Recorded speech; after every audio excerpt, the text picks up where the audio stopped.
श्री गणेशाय नमः। संकष्टी चतुर्थी व्रत करने से घर परिवार में आ रही विपदा दूर होती है। कई दिनों से रुके हुए मांगलिक कार्य संपन्न होते हैं तथा भगवान श्री गणेश असीम सुखों की प्राप्ति कराते हैं। माह की किसी भी चतुर्थी के दिन भगवान श्री गणेश की पूजा के दौरान संकष्टी गणेश चतुर्थी व्रत की कथा पढ़ना अथवा सुनना जरूरी होता है। इससे संबंधित 4 कथाएं प्रचलित हैं। पहली कथा पौराणिक एवं प्रचलित श्री गणेश कथा के अनुसार एक बार देवता कई विपदाओं में घिरे थे। तब वह मदद मांगने भगवान शिव के पास आए। उस समय शिव के साथ कार्तिकेय तथा गणेश जी भी बैठे थे। देवताओं की बात सुनकर शिव जी ने कार्तिकेय व गणेश जी से पूछा कि तुम में से कौन देवताओं के कष्टों का निवारण कर सकता है। तब कार्तिकेय व गणेश जी दोनों ने ही स्वयं को इस कार्य के लिए सक्षम बताया। भगवान शिव ने दोनों की परीक्षा लेते हुए कहा कि तुम दोनों में से जो सबसे पहले पृथ्वी की परिक्रमा करके आएगा वही देवताओं की मदद करने जाएगा। भगवान शिव के मुख से यह वचन सुनते ही कार्तिक अपने वाहन मोर पर बैठकर पृथ्वी की परिक्रमा के लिए निकल गए। परंतु गणेश जी सोच में पड़ गए कि वे चूहे के ऊपर चढ़कर सारी पृथ्वी की परिक्रमा करेंगे तो इस कार्य में उन्हें बहुत समय लग जाएगा। तभी उन्हें एक उपाय सूझा। गणेश अपने स्थान से उठे और अपने माता पिता की 7 बार परिक्रमा करके वापस लौट आए। परिक्रमा करके लौटने पर कार्तिकेय स्वयं को विजेता बताने लगे। तब शिवजी ने गणेश जी से पृथ्वी की परिक्रमा ना करने का कारण पूछा। तब गणेश जी ने कहा, माता पिता के चरणों में ही समस्त लोक है। यह सुनकर भगवान शिव ने गणेश जी को देवताओं के संकट दूर करने की आज्ञा दी। इस प्रकार भगवान शिव ने गणेश जी को आशीर्वाद दिया कि चतुर्थी के दिन जो तुम्हारा पूजन करेगा और रात्रि में चंद्रमा को आर्घ्य देगा, उनके तीनों ताप यानी दैहिक ताप, देविक ताप और भौतिक ताप दूर होंगे। इस व्रत को करने से व्रतधारी की सभी तरह के दुख दूर होंगे और जीवन में भौतिक सुखों की प्राप्ति होगी। चारों तरफ से मनुष्य की सुख समृद्धि बढ़ेगी। पुत्र पौत्रादि धन ऐश्वर्य की कमी नहीं रहेगी। गणेश चतुर्थी की दूसरी कथा। एक समय की बात है, राजा हरिश्चंद्र के राज्य में एक कुम्हार था।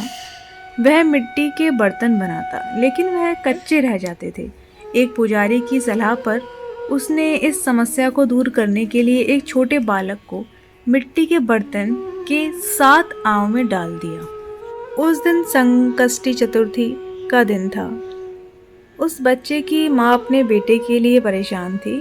उसने गणेश जी से बेटे की कुशलता की प्रार्थना की। दूसरे दिन जब कुम्हार ने सुबह उठकर देखा तो आवा में उसके बर्तन तो पक गए थे, लेकिन बच्चे का बाल माँ का भी नहीं हुआ था। वह डर गया और राजा के दरबार में जाकर सारी घटनाएं बताई। इसके बाद राजा ने उस बच्चे और उसकी माँ को बुलाया तो माँ ने सभी तरह के विघ्न को दूर करने वाली संकष्टी चतुर्थी का वर्णन किया। इस घटना के बाद से महिलाएं संतान और परिवार के सौभाग्य के लिए संकट चौथ का व्रत करने लगी। तीसरी कथा। एक समय की बात है कि विष्णु भगवान का विवाह लक्ष्मी जी के साथ निश्चित हो गया। विवाह की तैयारी होने लगी। सभी देवताओं को निमंत्रण भेजे गए, परंतु गणेश जी को निमंत्रण नहीं दिया। कारण जो भी रहा हो, पर भगवान विष्णु की बारात जाने का समय आ गया। सभी देवता अपनी पत्नियों के साथ विवाह समारोह में आए। उन सब ने देखा कि गणेश जी कहीं दिखाई नहीं दे रहे हैं। तब वे आपस में चर्चा करने लगे कि क्या गणेश जी को न्योता नहीं दिया गया है या स्वयं गणेश जी नहीं आए हैं। सभी को इस बात पर आश्चर्य होने लगा। तभी सबने विचार किया कि विष्णु भगवान से ही इसका कारण पूछा जाए। विष्णु भगवान से पूछने पर उन्होंने कहा कि हमने गणेश जी के पिता भोलेनाथ महादेव को न्योता भेजा है। यदि गणेश जी अपने पिता के साथ आना चाहते हैं तो आ जाते। अलग से न्योता देने की कोई आवश्यकता भी नहीं थी। दूसरी बात यह है कि उनको 1.25 मन मूंग, 1.25 मन चावल, 1.25 मन घी और 1.25 लड्डू का भोजन प्रतिदिन में चाहिए। यदि गणेश जी नहीं आएंगे तो कोई बात नहीं, दूसरे के घर जाकर इतना सारा खाना पीना अच्छा भी नहीं लगता। इतनी वार्ता कर ही रहे थे कि किसी एक ने सुझाव दिया, यदि गणेश जी आ भी जाएं तो उनको द्वार पर बनाकर बैठा देंगे कि आप घर की याद रखना। आप तो चूहे पर बैठकर धीरे धीरे चलोगे तो बारात से बहुत पीछे रह जाओगे। यह सुझाव भी सबको पसंद आ गया, तो विष्णु भगवान ने भी अपनी सहमति दे दी। होना क्या था कि इतने में गणेश जी वहां आ पहुंचे और उन्हें समझा बुझाकर घर की रखवाली करने बैठा दिया। बारात चल दी। तब नारद जी ने देखा कि गणेश जी तो दरवाजे पर ही बैठे हुए हैं, तो वे गणेश जी के पास गए और रुकने का कारण पूछा। गणेश जी कहने लगे कि विष्णु भगवान ने मेरा बहुत अपमान किया है। नारद जी ने कहा कि आप अपनी मूसक सेना को आगे भेज दें, तो वह रास्ता खोद देंगी जिससे उनके वाहन धरती में धंस जाएंगे। तब आपको सम्मान पूर्वक बुलाना पड़ेगा। अब तो गणेश जी ने अपनी मूसक सेना जल्दी से आगे भेज दी और सेना ने जमीन पोली कर दी। तब बारात वहां से निकली तो रथों के पहिए धरती में धंस गए। लाख कोशिशें करें परंतु पहिए नहीं निकले। सभी ने अपने अपने उपाय किए परंतु पहिए तो नहीं निकले, बल्कि जगह जगह से टूट गए। किसी की समझ में नहीं आ रहा था कि अब क्या किया जाए। तब तो नारद जी ने कहा, आप लोगों ने गणेश जी का अपमान करके अच्छा नहीं किया। यदि उन्हें मनाकर लाया जाए तो आपका कार्य सिद्ध हो सकता है और यह संकट टल सकता है। शंकर भगवान ने अपने दूत नंदी को भेजा और वे गणेश जी को लेकर आए। गणेश जी का आदर सम्मान के साथ पूजन किया। तब कहीं रथ के पहिए निकले। अब रथ के पहिए निकल तो गए परंतु वे टूट फूट गए, तो उन्हें सुधारे कौन। पास के खेत में खाती काम कर रहा था, उसे बुलाया गया। खाती अपना कार्य करने के पहले श्री गणेशाय नमः कहकर गणेश जी की वंदना मन ही मन करने लगा। देखते ही देखते खाती ने सभी पहियों को ठीक कर दिया। तब खाती कहने लगा कि हे देवताओं, आपने सर्वप्रथम गणेश जी को नहीं मनाया होगा और ना ही उनकी पूजन किया होगा, इसलिए तो आपके साथ यह संकट आया है। हम तो मूर्ख अज्ञानी हैं, फिर भी पहले गणेश जी का पूजन करते हैं, उनका ध्यान करते हैं। आप लोग तो देवतागण हैं, फिर भी आप गणेश जी को कैसे भूल गए। अब आप लोग भगवान श्री गणेश जी की जय बोलकर जाएं तो आपके सब कार्य बन जाएंगे और कोई संकट भी नहीं आएगा। ऐसा कहते हुए बारात वहां से चल दी और विष्णु भगवान का लक्ष्मी जी के साथ विवाह संपन्न करा के सभी सकुशल घर लौट आए। चौथी कथा। श्री गणेश चतुर्थी व्रत की पौराणिक कथा के अनुसार एक बार भगवान शिव और माता पार्वती नर्मदा नदी के किनारे बैठे थे।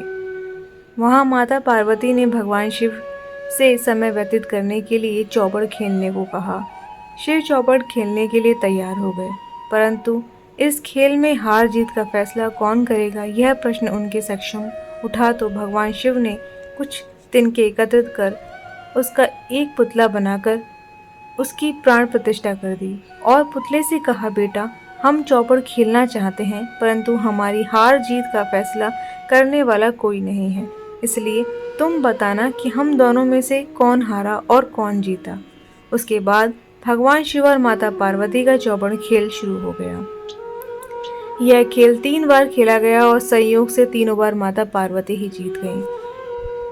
खेल समाप्त होने के बाद बालक से हार जीत का फैसला करने के लिए कहा गया, तो उस बालक ने महादेव को विजयी बताया। यह सुनकर माता पार्वती क्रोधित हो गईं और क्रोध में उन्होंने बालक को लंगड़ा होने, कीचड़ में पड़े रहने का श्राप दे दिया।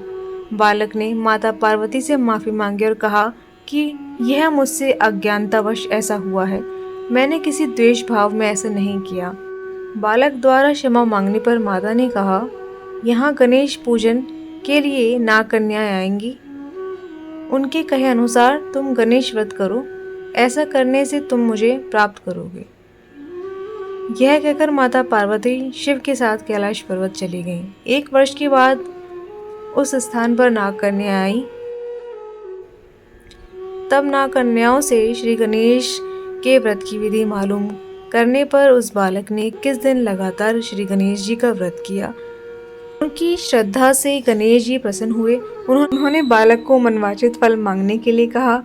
उस पर उस बालक ने कहा, हे विनायक, मुझ में इतनी शक्ति दीजिए कि मैं अपने माता पिता के साथ कैलाश पर्वत पहुंच सकूं। तब बालक को वरदान देकर श्री गणेश अंतर्ध्यान हो गए। इसके बाद वह बालक कैलाश पर्वत पर पहुंच गया और कैलाश पर्वत पर पहुंचने की अपनी कथा उसने भगवान शिव को सुनाई। चौपड़ वाले दिन से माता पार्वती शिव जी से विमुख हो गई थी, अतः देवी के रुष्ट होने पर भगवान शिव ने भी बालक के बताए अनुसार 21 दिन तक श्री गणेश जी का व्रत किया। इस व्रत के प्रभाव से माता पार्वती के मन में भगवान शिव के लिए नाराजगी थी, जो समाप्त हो गई। तब वह व्रत विधि भगवान शंकर ने माता पार्वती को बताई।